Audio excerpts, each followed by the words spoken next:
Salve, salve! Novamente aqui para mais um episódio do Inspiração Podcast. Sou Sérgio D'Agostin, aqui com Fábio Vizentin e essa noite aqui com seu Luizinho, famoso Luiz Ângelo Sirimbelli. Certo.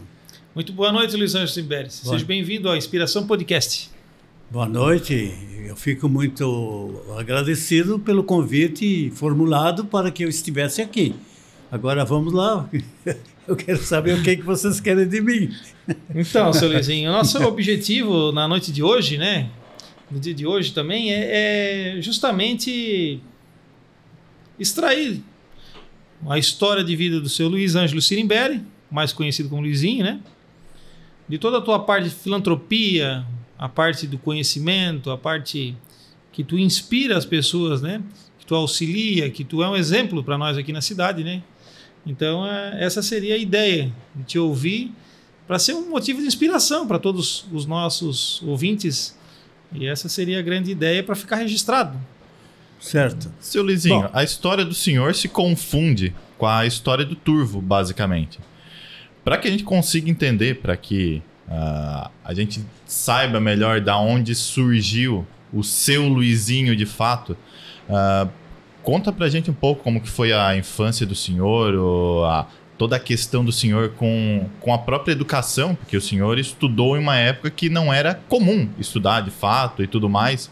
Isso ali, como o Fábio comentou, nosso objetivo é inspirar, e nada mais inspirador do que ser destaque e ser pioneiro nessa questão educacional, né? Como certo. O senhor de fato foi.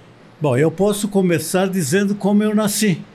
Uhum. Aos 27 de outubro de 1940, aqui em Turvo. Fui o primeiro Sirimbelli a nascer em Turvo, fui eu.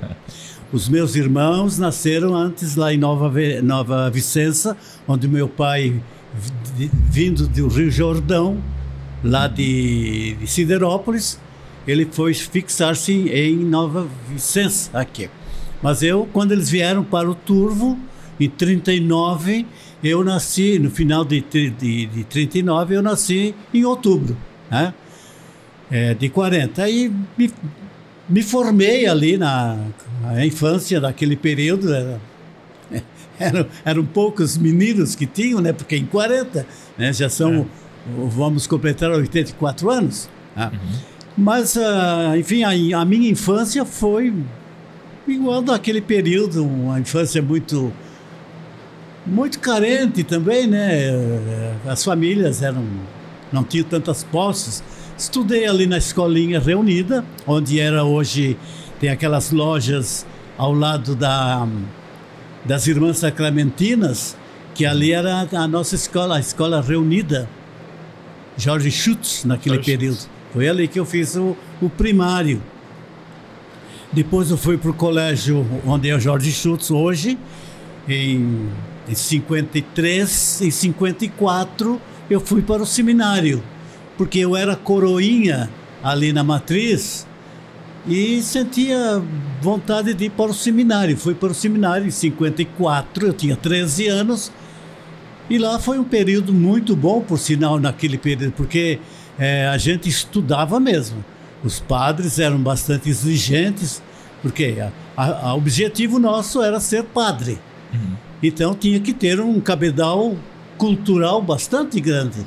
Estudando, veja naquele período, estudando latim de manhã e à tarde, todo dia tinha aulas de língua latina. Eu lembro do Frei Tarcísio, que dava aula de língua italiana, a língua latina e língua grega. Nós aqui no Turvo, estudando grego. Eu era adolescente naquele período, 15, 16 anos, estudando grego. Sim. Estudando apologética. O que vem a ser apologética? É aquela maneira de a gente defender a religião da gente perante uma outra pessoa. Então, nós, adolescentes, vivemos aquele período ali. Sim. Estudamos francês com o padre Ivo Lanzoni. Padre Ivo Lanzoni, que era o diretor do colégio, dava aula de língua francesa. Aqui no Turvo estudamos francês. Naquele período ali da década de 50. Sim. Tanto que eu gostei muito do francês. Não, talvez pela postura do próprio professor, que depois nós tivemos o Frei Felipe Reverberi, que dava aula, continuou, o Frei Ivo teve que sair, foi para o Acre, e o Frei Felipe, que era coadjutor aqui da paróquia, foi dar aula de língua latina para nós, de língua francesa. E ele era apaixonado por música clássica. Música clássica. Aí também que despertou em mim também o amor, a paixão pela música clássica. E ele gostava muito de Ludwig van Beethoven, né, que é alemão. E eu passei a gostar também de Ludwig van Beethoven. Tanto que eu tenho em casa todas as sinfonias de Beethoven. Todos os concertos de piano e orquestra, eu tenho na minha biblioteca, está ali. Né? A paixão que eu sentia pela música clássica. Né? E não só Beethoven, mas aqueles compositores também da Itália, as óperas, né, famosas, né? A própria música, que a gente estudava essa música popular, música moderna e também a música gregoriana. Estudamos isso aí. Era para mim, a minha formação básica, por que eu gosto da cultura, é porque eu estive no seminário. Ali eu ganhei um capital cultural que ninguém tira. Eu já tive a oportunidade de ir na sua casa, seu Luizinho, e vejo como uma riqueza aquela dedicação que o senhor tem de guardar, de arquivar, de todos aqueles livros, aquele material que o senhor tem lá. Eu tenho muito. Eu acho uma riqueza muito grande. Tenho muito livro. Tenho na minha biblioteca ali no escritório e tem um outro quarto no fundo que está cheio de livros também. E eu fico com pena de, às vezes, eu vejo o livro estragando, eu disse, não, mas não pode, me dá esse livro aqui que vou arrumar. É aquele gosto que a gente tem pela cultura, enfim, né? Eu sou apaixonado pela cultura. Não tem dúvida. Quanto ao francês, só queria citar um fato. Quando tinha luar no seminário, eu estudava ao clarão da lua, estudava francês.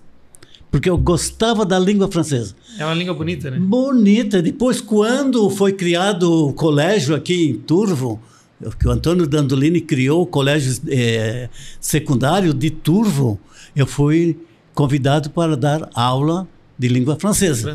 A dona Ivone, que seria a diretora naquele período, e fui fazer um curso de aperfeiçoamento na Universidade de Passo Fundo. Eu fui lá fazer um curso com professores que se formaram na Sorbonne de Paris. Eles vinham fazer o curso ali. E que no futuro, depois, a gente veio estudar o italiano também. E aprendemos aí no consulado italiano, a língua italiana, com professores de Perugia, na Itália, que eles me convidaram para fazer um curso na Itália. E eu estive lá também, fazendo um curso lá com eles, né, em Perugia, na Itália. São fatos marcantes na minha vida, dentro da cultura. Já tive a oportunidade também de fazer com o seu Luizinho aulas de italiano. Certo. Eu saí agora de uma aula de italiano. Estou encerrando um curso que a gente construiu, um curso de italiano, para esse pessoal que é apaixonado. E olha, nós estamos terminando, começamos com 16 alunos. Já na segunda aula, os 3, 4 não vieram mais. Estamos encerrando com 6 alunos. Ótimo, mas que beleza. A penúltima aula foi hoje. Temos mais uma aula e no ano que vem faremos outro curso. E esse meu método, eu observei hoje que tem um professor que está copiando, porque é com base nos verbos. Sim. E esse professor lançou hoje na internet um curso com base nos verbos. Copiou de mim. Certamente. Exato. Então, é isso ali. A minha infância começou ali e prolongou depois na minha juventude. Certo? Foi no seminário que eu aprendi muita coisa. A língua latina, tanto que língua latina eu ensinei. Eu fui professor de língua latina na Unisul. A Unisul, quando fui fazer o curso de Direito, eles observaram que quando chegavam os termos latinos, né, que o direito tem muito termo latino, a gente lia e traduzia tranquilamente, e me convidaram para dar aula. Eu disse, não, mas eu só vou primeiro termino o curso e depois eu posso lecionar. Então, foi feito isso. E digo uma coisa, os estudantes de língua que eu dei aula no curso de letras ficaram apaixonados pelo latim. Queriam continuar, queriam uma especialização em língua latina. E existe hoje na internet também vários cursos de língua latina e língua grega, os clássicos, né? É isso ali. Então, com quantos anos que o senhor começou a fazer a faculdade de Direito? Ai, deixa eu ver. Eu acho que eu estava aguardando a minha aposentadoria como professor. Acho que foi com 53, 54 anos. Formando com quase 60 anos. É 72, né? 72, 75. Não estou bem lembrado de quando me formei, mas eu já tinha me aposentado. Tá. Porque quando eu estava para encerrar, para me aposentar, eu pensei, eu vou fazer o quê? Lecionar eu não quero mais. Ficar sem fazer nada, não, de jeito nenhum. Então abriu o campus de Araranguá, da Unisul, né? Vamos fazer vestibular. Quem fez a minha inscrição para o vestibular ainda foi a Giovana. Eu não estava aqui. Eu estava em viagem para o Nordeste. Ele fez a inscrição. Depois eu tive que fazer outra viagem para o Sergipe e era o vestibular. Eu disse, bom, eu vou ter que ir lá fazer o vestibular, porque senão a Giovana vai ficar frustrada. Peguei um avião e vim aqui. Só fiz o vestibular, voltei para lá, porque eram reuniões de Laios, aquelas coisas, tudo lá. Voltei, depois que a gente ficou assim, não fiz curso nenhum. Tanto que nós éramos em 7 aqui do Turvo. O único que terminou fui eu. Chegou na metade, mais ou menos ali, eu pensei também em terminar, não fazer nada. Não, agora vou continuar, porque já que eu cheguei até a metade, vou até o fim. E eles me convidaram para fazer ser o orador da turma da formatura, né? Fiquei muito honrado pelo convite da turma toda, que eu fosse o orador da turma, e fiz um discurso dentro daquele estilo mesmo de discurso, né? De oratória caprichada, que a gente aprendeu também com Frei Tarcísio, fazer discursos, a oratória. E lembra-se quando tu colasse grau, o ano? Foi 72. 2002? 2000, não, foi antes, foi 26...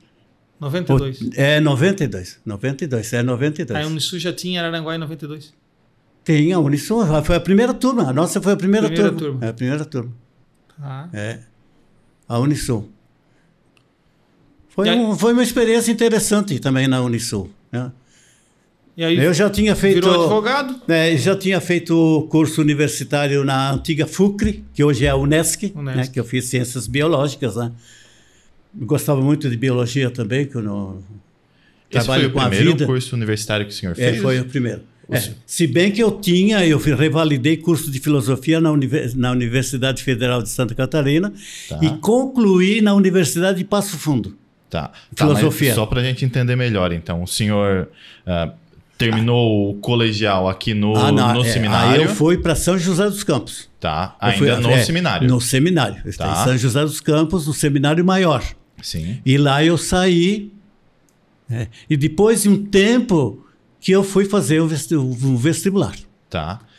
E neste ínter, enquanto fazia a Unesc, nas férias eu ia para Passo Fundo revalidar o curso do seminário. De filosofia. Isso, a filosofia. Revalidei até o 4º ano na Federal de Santa Catarina. Sim. E para ter o registro de professor de História, no 1º e 2º grau, eu tinha que fazer um outro curso na Universidade de Passo Fundo. Eu fui para lá. Durante as férias, a gente fazia esses cursos. Isso o senhor tinha quantos anos, mais ou menos, nessa época? O senhor já não era casado ainda? Não era, eu era recém-casado.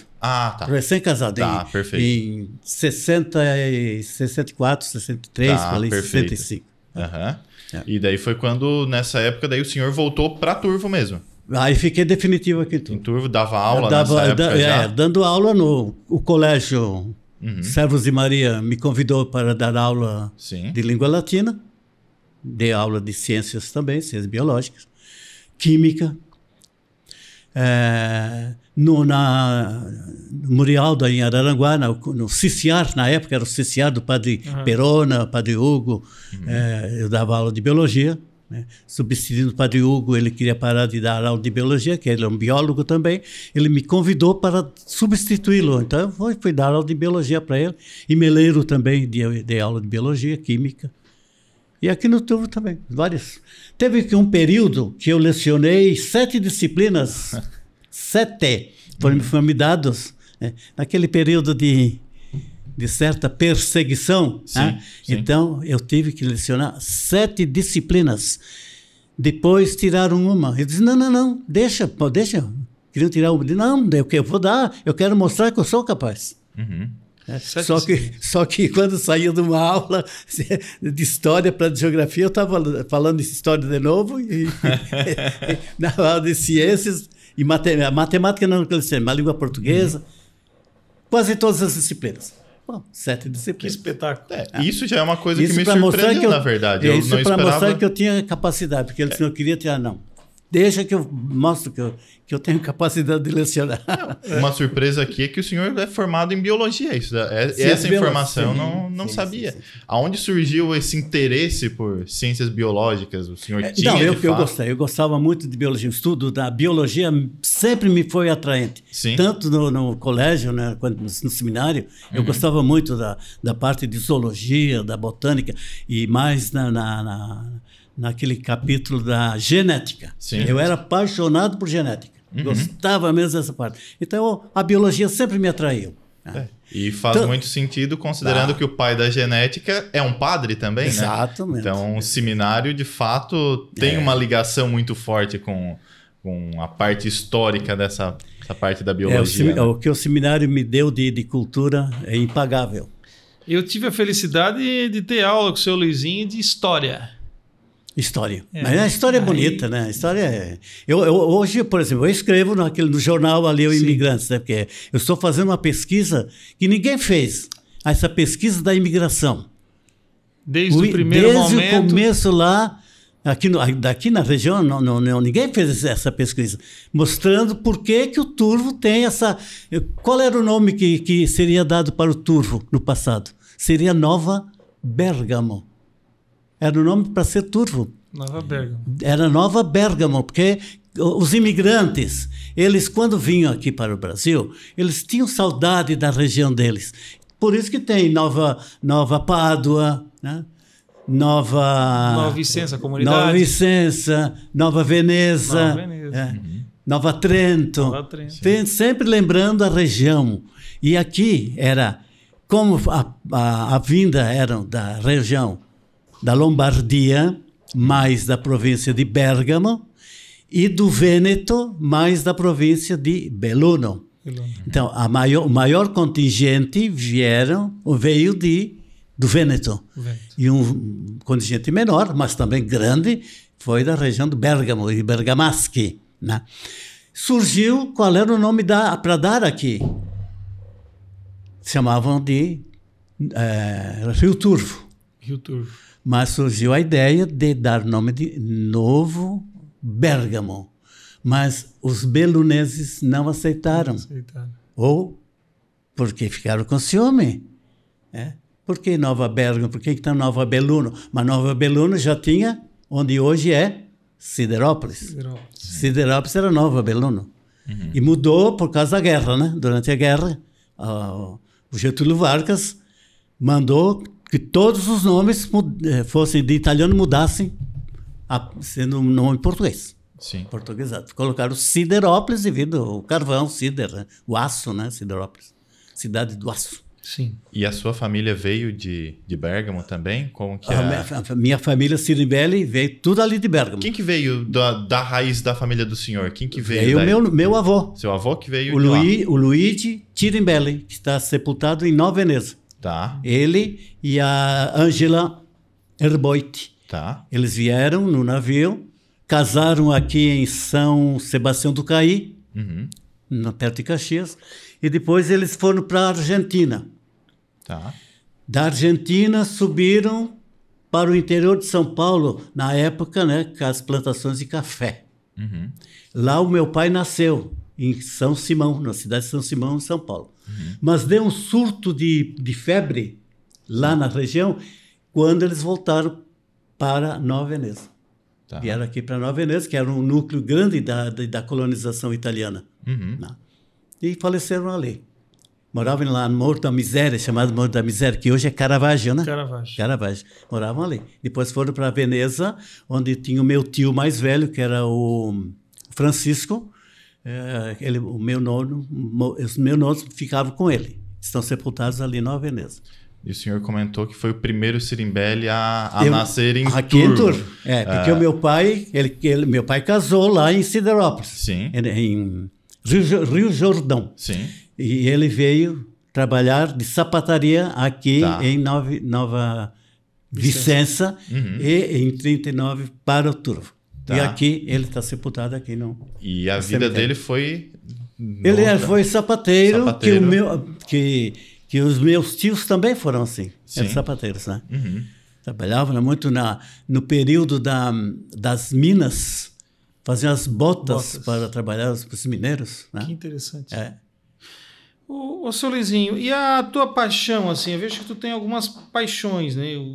Claro, várias, mas aqui a gente vê a inspiração que tu tens de todo domingo de manhã, né?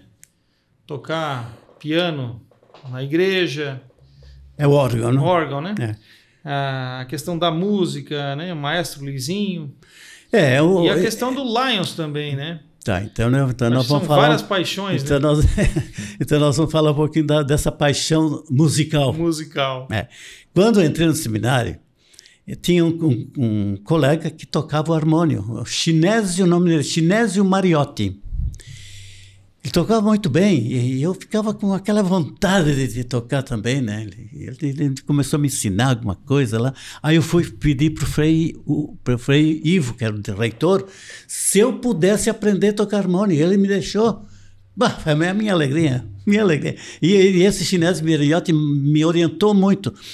E de vez em quando a gente vinha até a paróquia, que tinha o Frei Gregório, que também era grande músico e nos orientava. Eu tive o gosto pela música ali e continuei gostando, né? Tanto que se eu vou todos os domingos tocar na matriz, é porque aquilo me alimenta espiritualmente também e é uma forma de gratidão, porque aquilo que eu aprendi eu tenho que devolver. Eu quero que a comunidade sinta que eu tenho um dever de fazer o bem para essa comunidade. Principalmente os servos de Maria, que para mim é uma outra família, né? É uma outra família. Né? É isso aí. A minha paixão pela música tem ali. Né? Tanto é que essa paixão rendeu o hino de Turvo, vários outros hinos. Isso, eu comecei com a mania de compor também. Né? Mesmo no seminário, fazia música, eu vou compor também, vendo aquelas músicas, Mozart, Schubert, aquelas músicas, aqueles compositores lá, vou compor também.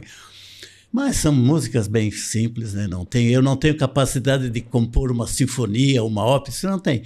Mas quase chega lá, quase.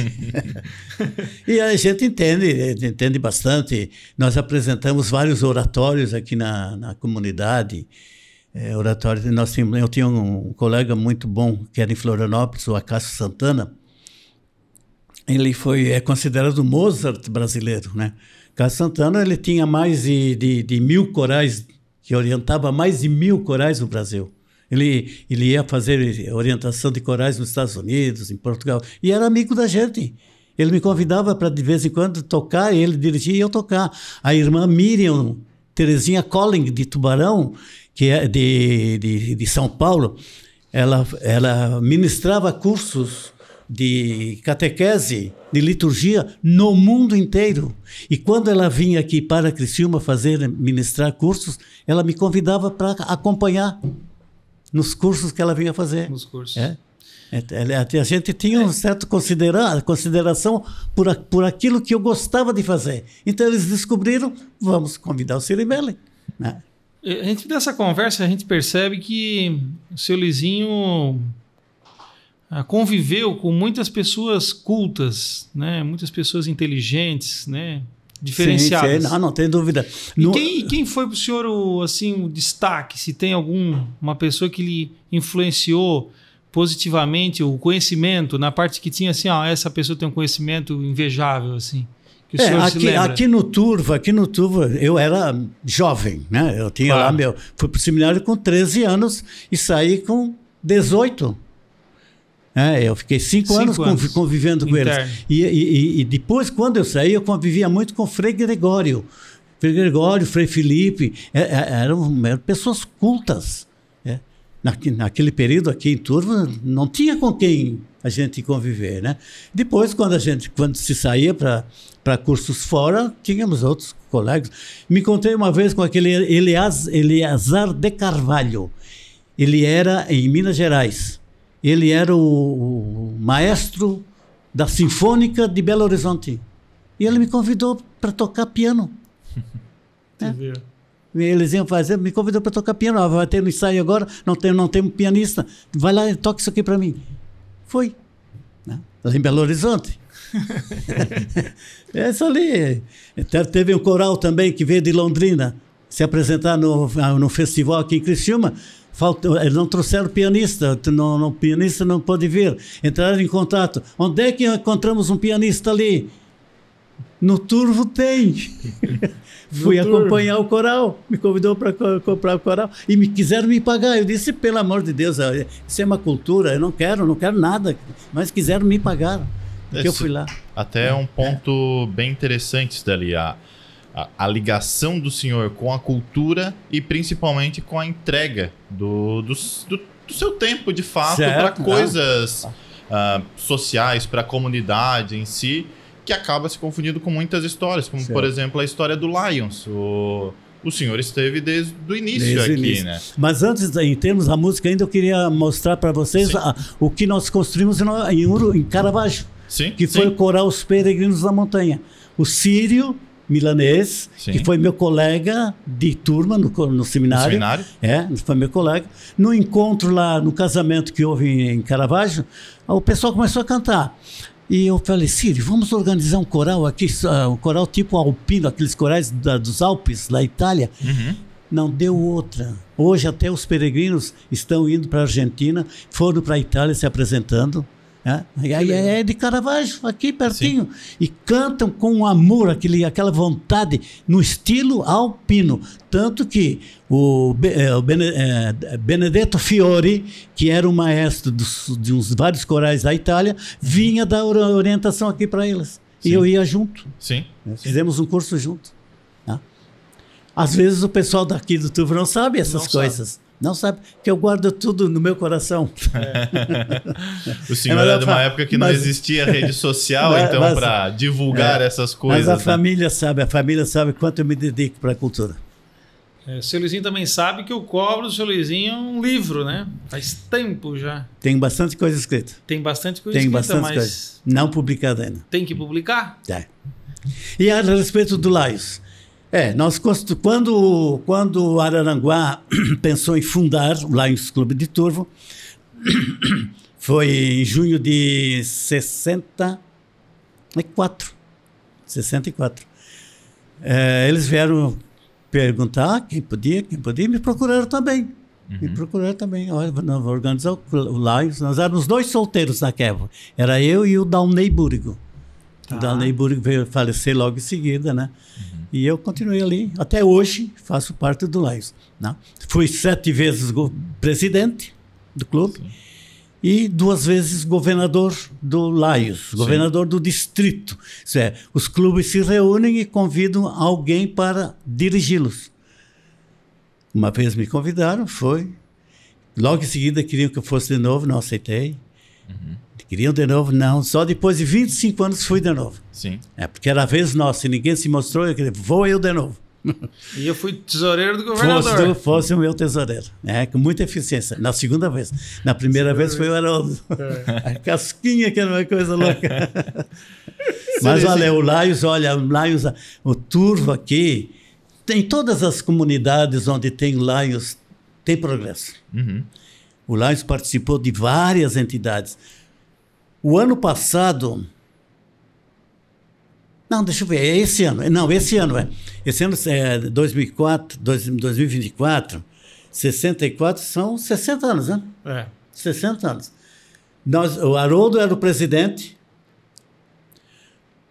No dia 6 de novembro de 64, nós fomos até Bom Jesus, reunido lá os clubes de Vacaria, lá os clubes de Bom Jesus e lá os clubes de Turvo. Qual era o objetivo? Ligar a 116 com a 101. Olha só. Ainda não saíram. 60 anos atrás. 60 anos atrás. Fomos lá. Reunimos em Bom Jesus. O pessoal de Vacaria veio a Bom Jesus e nós fomos a Bom Jesus para fazer essa ligação.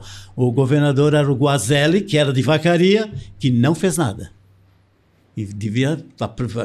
O pessoal queria aproveitar. Não fez nada. Senhorzinho, aproveitando a sua cultura toda, até pedindo uma licença para fugir um pouco do padrão, mas... o senhor consegue, de uma forma sintética, resumir o que é o Lions? Qual o objetivo do Lions? O que é, de fato, o Lions? O nosso fundador, o Melvin Jones, era um agente de seguros em Chicago, nos Estados Unidos. Numa reunião de várias entidades, ele pensou, por que nós não nos organizamos para fazer um clube e fazer o bem para quem precisa? E aí, essa ideia surgiu. Servir. Em 1917. Em junho de 1917. Em plena Guerra Mundial, primeira. E aí surgiu essa ideia, se reuniram, primeira reunião fizeram em Chicago, né? E a ideia se proliferou, foi para o Canadá, primeiro clube foi fora dos Estados Unidos, foi para o Canadá, veio para a Colômbia, foi vindo, até chegar aqui no Uruguai, que quando o fundador do Lions do Brasil, o Armando Fajardo, estava em Montevidéu, ele se reuniu com os companheiros, chamado companheiro é o associado do Lions. Os companheiros de Montevidéu vieram e fundaram o Rio de Janeiro. Rio de Janeiro começou a fundar São Paulo. São Paulo foi lá, fundou Salvador. Salvador foi para Recife. São Paulo desceu para Curitiba. Curitiba veio para Itajaí. Itajaí é o primeiro clube de Santa Catarina. Itajaí vem para Florianópolis. Funda Florianópolis. Florianópolis vem fundar Tubarão. Tubarão fundou Criciúma. Criciúma, Araranguá. E Araranguá vem fundar Turvo. Isso ali, olha, em 10 anos. Turvo fundou Meleiro, né? Turvo fundou Meleiro, que saiu um governador, o Jairo. Inclusive, o Jairo está de aniversário hoje. Né? O Jairo Luiz Canela. É nosso afilhado. Então, é um clube que quer fazer o bem. Sim. Se reúne, se confraterniza, porque o importante também é o companheirismo, todo mundo se querendo bem, se respeitando, né?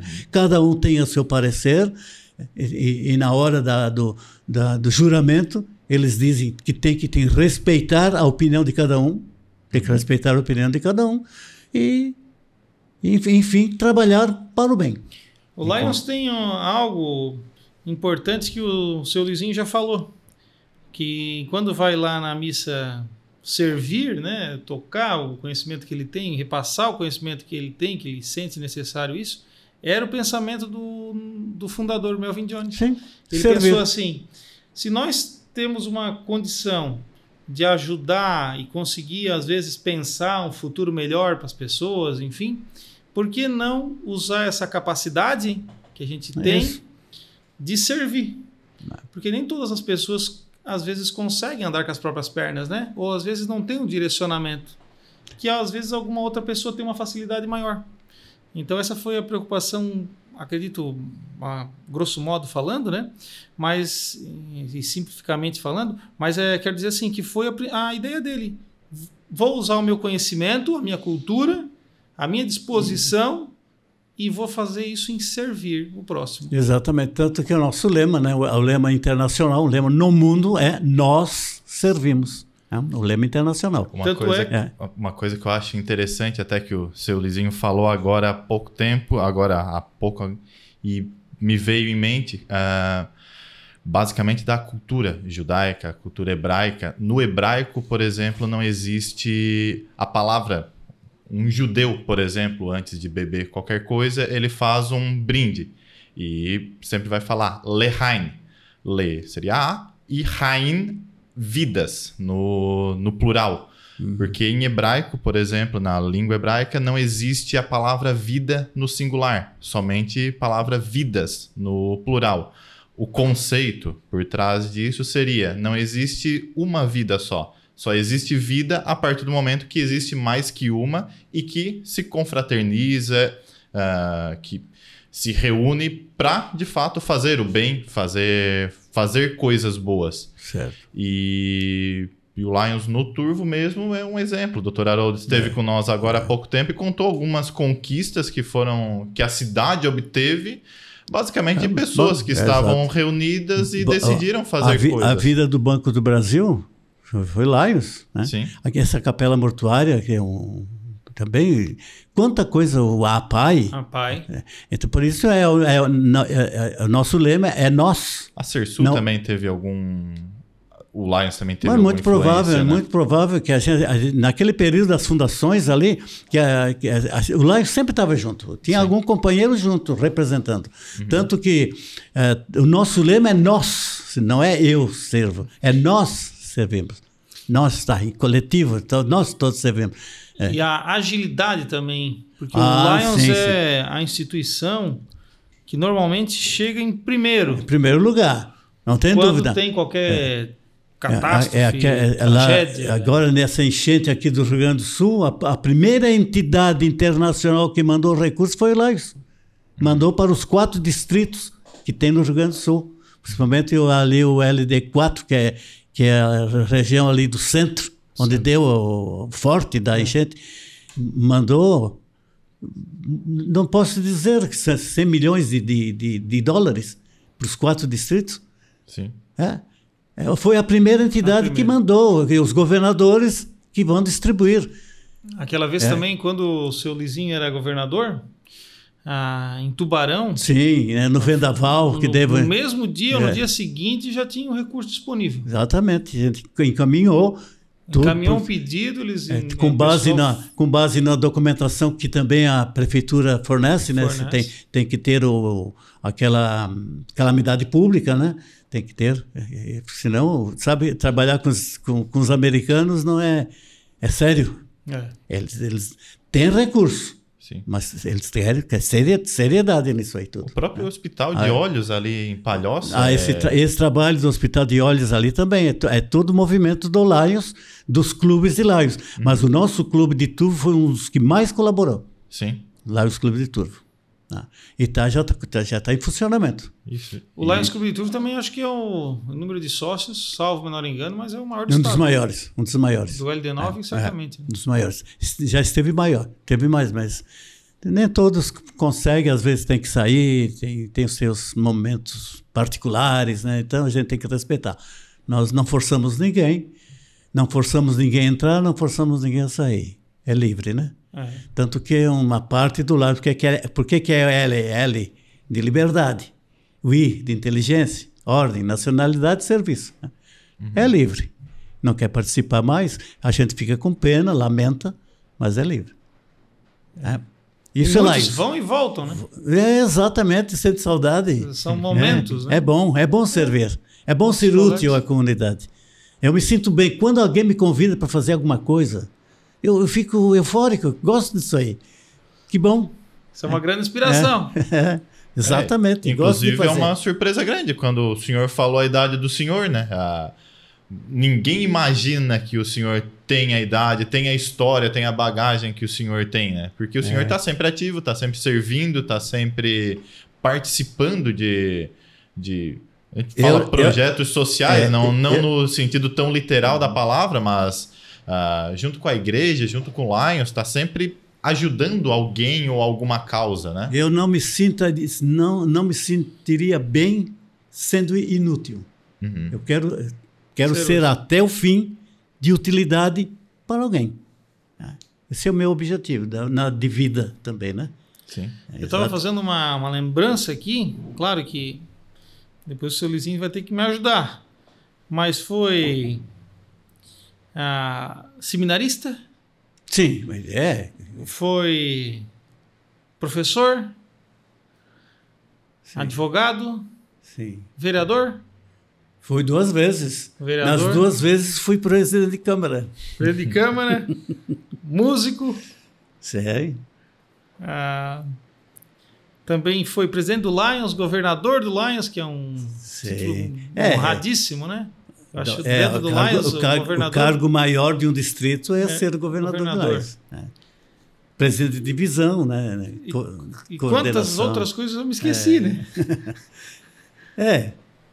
Quanto ao leonismo, isso aí é algo que está inerente no meu próprio existir. Porque o nosso lema é nós servimos. E eu gosto de servir. Eu me sinto bem. Nunca passou na minha ideia a ideia de sair do movimento. Jamais. Formação, tu foi ciências biológicas, filosofia ou história? Filosofia. Eu tenho licenciatura em filosofia, sociologia, história e biologia. E biologia. Biologia. Ciências biológicas. Tá. E mais depois eu fiz o curso de Direito. Direito. Sim, curso de Direito. Mas tenho uma formação também em termos de língua francesa, latina e italiana. Tá. Além do português. Além do português. Certo? Estudamos o grego também, né? Você vê que hoje em dia, com o que eu ia falar com o grego? Nós estudávamos o grego, mas o grego literário, aquele grego dos escritores da época, né? Que é a língua latina. A língua latina hoje, onde é que se conserva a língua latina? É o Vaticano. A língua oficial do Vaticano é o latim. É o latim. Os documentos históricos, todos os documentos publicados pelo Vaticano é em língua latina. Tá? Os cursos de hoje se estuda esse latim da origem, a raiz. Mas se nós vamos ver, as línguas que vieram do latim são as línguas neolatinas, as línguas novas do latim, que é o italiano, o espanhol, o português, o francês e aquela série de dialetos que tem ali na Espanha, Andaluzia, Granada, Países Bascos, né? É o português, né? Na Itália, tu tens o dialeto lá, do norte, Vêneto, Sicília, o siciliano, o sardo, a ilha de Sardenha.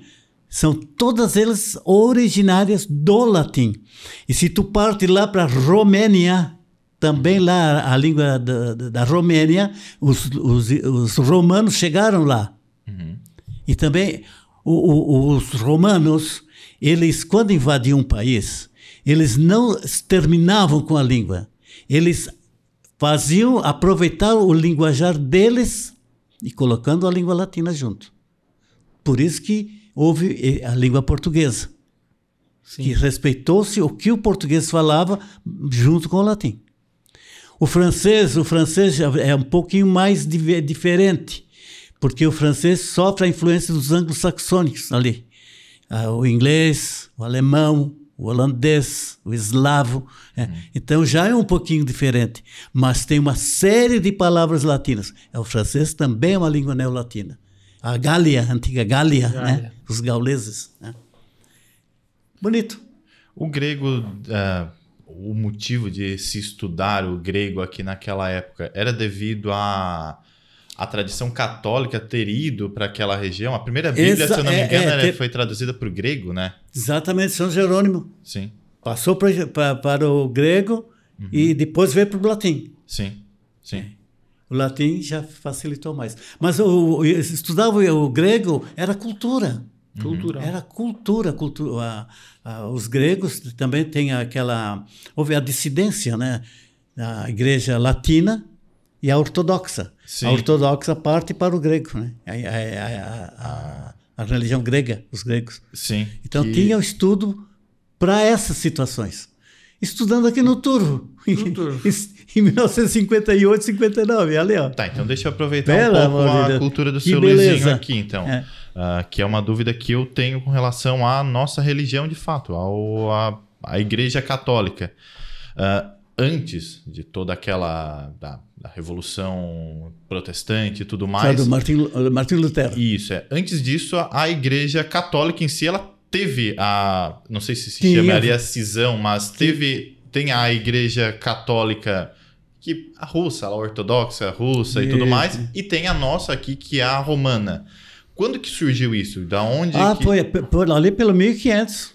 Então foi depois de toda a parte... Sim. Quando houve o desmembramento também da igreja, o Império Romano. Sim. Império Romano. O Império Romano do Ocidente e do Oriente. Constantinopla, a igreja constantinopolitana. Constantinopla, hoje Istambul, né? Istambul, sim. Turquia. E Roma. Então lá eles têm o patriarca.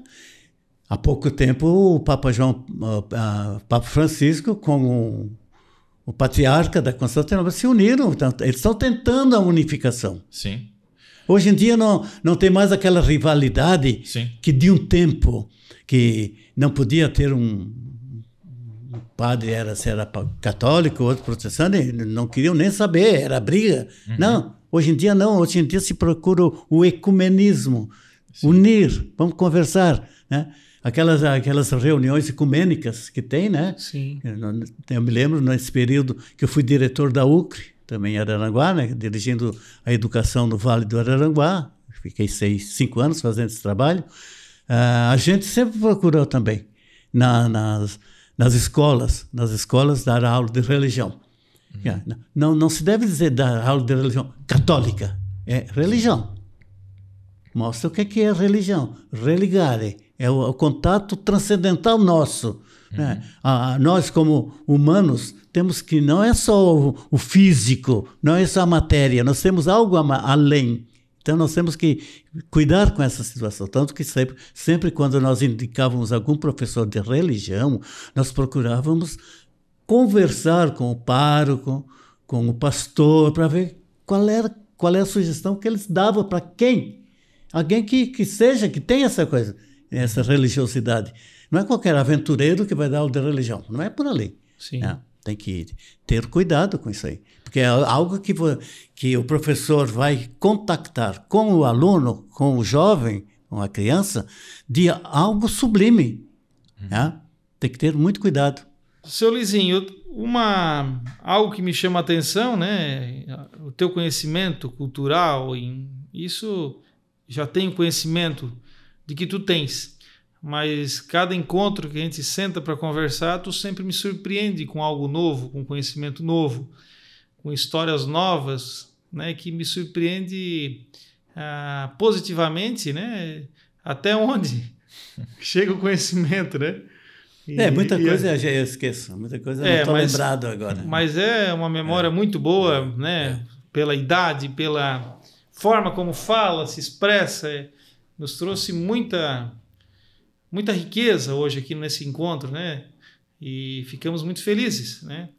E a pergunta principal o Sérgio vai fazer para o seu Luizinho, né? Que é a pergunta que a gente tem de base aqui do nosso podcast.